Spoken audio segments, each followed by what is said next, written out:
Let's take a look at the Telegraph, shall we? They lead with criticism aimed at the police, who are accused of decriminalising cannabis by the back door. The Eye reports that there could be mass power cuts due to the increased demand for electricity suppliers for electric cars. Is that right? Yeah, what I mean is that we all have electric cars, well, we need more electricity. Okay, right, okay. People have got electric cars. And we'll come to that in a minute. Daily Express, exclusive claims that cabinet ministers are blaming Remainers for exaggerating the cost of Big Ben's bongs to celebrate the UK's departure from the EU. The Mail, the NHS calling on bookmakers to end predatory tactics fueling a mental health crisis, makes the front of that paper. And the Star leading with trophy hunting. Yes. So let's go straight to the Daily Express now, shall we? A Remainer stitch-up over Big Ben bongs. They're a bit obsessed with this story, aren't they? Well, I think it's a fun story, actually, because, look, the new speaker, Sir Lindsay Hoyle, indicated that if the Commons wanted Big Ben to chime at 11 o'clock on Brexit Day, January 31st, yes, Liberation Day, he was happy to do it. Now, Big Ben bonged on December the 31st, New Year's Eve, because, as you know, it's going under huge and extensive renovation. But somebody on this House of Commons Commission, this odd body, has said it was going to cost £500 million. However, £500,000. £500,000. You're accusing somebody of getting the figures wrong, and you've just confused £500,000 with £500,000. Sorry, 500,000. But the Prime Minister said in his first and only interview so far, let's crowdfund it. Yeah. What's wrong with that? Let's get on with it. I'm happy to write a check. Well, you know, raise a bob to bung on. To have a bomb. You know why? I think apart from the price, how much do you think a bomb's worth? Apart from a few obsessive, no one cares. Do you think there will be crowds in Parliament Square? There'll be a sense of I think there will be. Party. It's a sense of relief. It's finally happened. It is taken a rather long time to get there. But I think the reason the cost is high is you've got to suspend the existing work and restore the, whatever it is, plans, the bell, And then you have to take it back down, and you have contracts for the work up against schedules. Would it be easy to wheel another bell on and... Yeah. Maybe they should just play a recording. It's going to be carry on this, isn't it? Come on. Maybe they should get someone to do it. About Brexit. This is diverting attention. Why can't they just play a recording of Big Ben? Well, the answer. That'll be as fake as the figures, the 350 million on the bus, won't it? Let's go to the Labour leadership. Story in the Mail. Rebecca Long-Bailey is doing what? This is a poll of, it's not a poll of everybody, but she's ahead of Keir Starmer, who looked as if he's ahead, but it's people who look at a website, I think it is, and also... the Labour list website. Yeah, and there's also a poll, I think, of Momentum members, and she's ahead there, so this is not the entirety of the Labour membership, so it's not very scientific. But the Momentum question for that survey was quite leading, wasn't it? Yeah, well, it was 4 or against. Yes, exactly. Nobody else on the list. In truth, it's not very meaningful, other than it's not in the bag for Keir Starmer. But I don't think Keir Starmer thinks that. And Long-Bailey will do well because she has got the party machine. That was largely behind Jeremy Corbyn, is now behind her. However, she hasn't performed so far particularly well. But I think the internal hustings start on Saturday. I think Liverpool's the first. I think that's when it is. But if these figures are see how she does it. But if these figures are anything like accurate, it's how far behind the other women are. Jess Phillips, who's had quite a lot of publicity.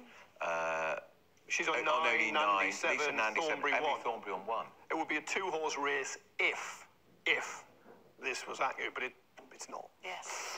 And it's where supporters of the others go, isn't it? Yeah. It's an interesting process. Yeah. Should we squeeze another story in? She's a continuity Corbyn candidate too, so the Tories are on bended knee. She does deny praying. that. Yeah, after giving him 10 out of 10. Praying she wins. Yeah.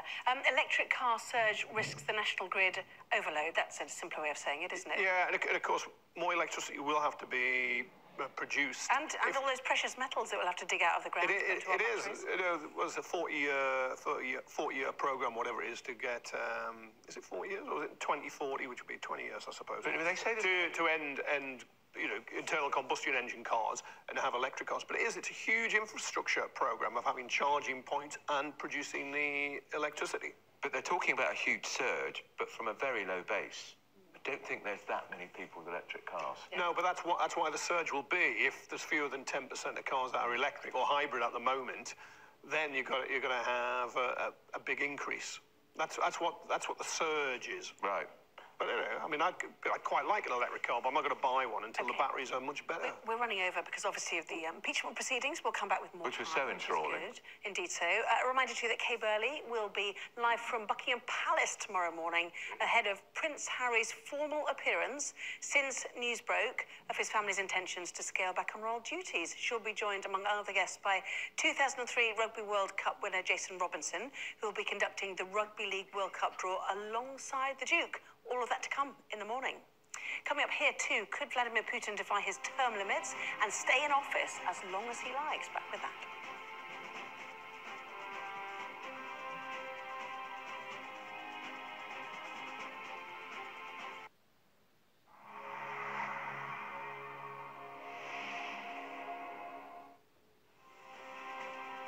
One person has died and 7 are said to be in a critical condition in China after an outbreak of a yet-to-be-identified virus.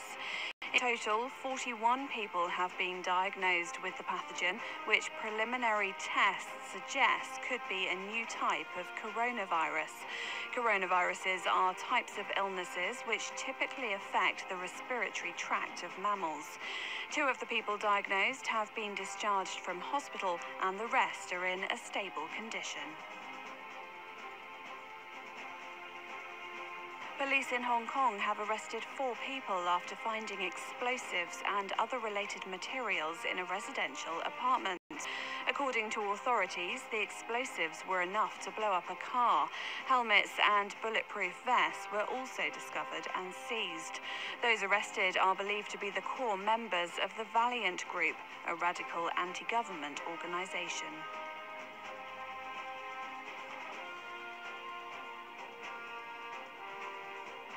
Peruvian police say they'll deport 5 tourists and prosecute another one after they allegedly damaged stonework at Machu Picchu, one of South America's most renowned tourist attractions.